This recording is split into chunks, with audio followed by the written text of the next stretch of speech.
Hey folks, this is Matt once again, and basically start off, so far it's been a shitty day. Let's see, yesterday worked by myself at work. It was busy, it was raining, and just a lot of bullshit. Today's my day off, but then phone call I didn't pick up, but I know it's the place I work at. Obviously they're calling me to have me come in. Fuck that. I've come in. I've never missed a day of work when I had to work. I've come in when I've been sick, dead tired, had problems, but I still came into work on time each time. If other people can't come into work when they're sick, fuck them. Let them deal with it. Hell, I'm not really in perfect health either. That's another thing. So I ignored the phone call because I worked last night and I work tomorrow. Granted, I only work 3 hours tomorrow, but fuck it. But there was one thing that has piqued and has made me a happy camper. Never Sleep Again, the Elm Street Legacy, which I finally sat down and watched the whole thing. And all I can say is, out of all 3 documentaries that have been made, Halloween 25 Years of Terror, His Name Was Jason, this is the best one. By far the best one they have made. Why? The first disc is 4 hours long. Yes, right. Usually they're 90 minutes long. No, this is 4 hours long. That's a good point. That's a good thing. Number 2, it's not scattered, and you don't have online journalists that you don't give a shit about, or other directors like Adam Green or Joe Lynch that you don't give a shit about telling you stuff you already know. No, these are people that worked on the films. And I don't know, you can't see this, but they did it in a better pattern. They start with the first film, then they go to part 2, part 3, and they take about 25-30 minutes for each film. From part 1 to Freddy vs. Jason, in the last 10 minutes is sort of summation of, New Line being pulled into Warner Brothers and people's final thoughts. A cool thing about it is also there's this really cool stop motion that separates the segments. So you have a stop motion Freddy or stop motion Recreations. Very cool the way that they did it.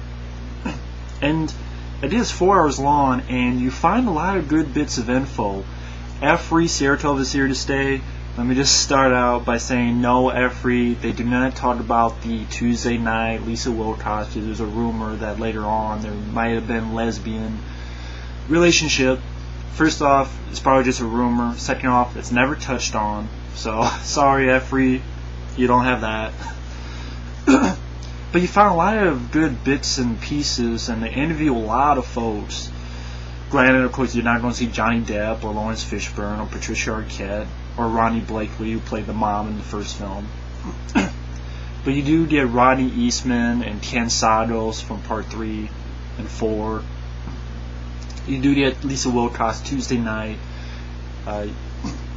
Wes Craven, Robert Englund, Heather Langenkamp, who does the narration throughout the documentary. There's a lot of good tidbits and a lot of good stuff. And I don't want to give it all away, so this will probably be shorter than my other reviews, which have been 4 parts, because those have been out for a while, those documentaries. Here, though, it's pretty new, and I want people to buy this. If you are even a somewhat fan of Elm Street, you need to buy this. Hands down, absolutely need to buy this, because again, that is 4 hours long. But a few bits is like, I did not know that in the first film David Warner was going to play Freddy, but then he had a prior commitment and he couldn't do it. David Warner, of course, he's the bad guy in Waxwork. He owned the Waxworks. He's been in tons of films. David Warner, if you don't know him, look him up. I know you've seen the guy before. They interviewed Michael Bailey Smith, who played in my movie, The Hills of Eyes remake. I kicked his ass. But he played the Pluto, the mutant. He was actually Super Freddy in part 5. They interviewed him. he talks about the role. And actually, remember in Nightmare 5, there's like a love scene? That was Michael Bailey Smith in the beginning of that love scene at the beginning where they show little spots in the titles. That was Michael Bailey Smith. Like, you know the mom in part 3 and 4, you know, Andalite, the mom of Patricia Arquette or Tuesday Night. She's interviewed. Her daughter is the punk girl in part 5. Remember who does the robot moves? Her mom, that girl in part 5 who does, you know, so the eye song, who was supposed to get killed in her cooch, but they just stab her. Her mom is the girl in part 3 and 4, the mom of Tuesday Night. Or like there's a little thing of Dick Cavett. He's not interviewed, but how Dick Cavett picked the guest, Zsa Zsa Gabor. That Dick Cavett had said the reason he picked Zsa Zsa Gabor because he thinks she's the dumbest person ever and someone he would never have on his show. I mean, you find really interesting, cool little details like that, and they talk about the gay subtext in part 2 and how the writer, it was intentional. The writer admits it was intentional, the gay overtone, but like everybody else didn't know about it, and they even made fun of like either we were incredibly dumb or we were in the closet. But it was great to see Mark Patton and Kim Myers, and actually on the other disc, they have a great scene where they meet each other again after like 24 years, and it's a very sweet scene, and that's moments that you really appreciate. It was great to see Ken Sagoes.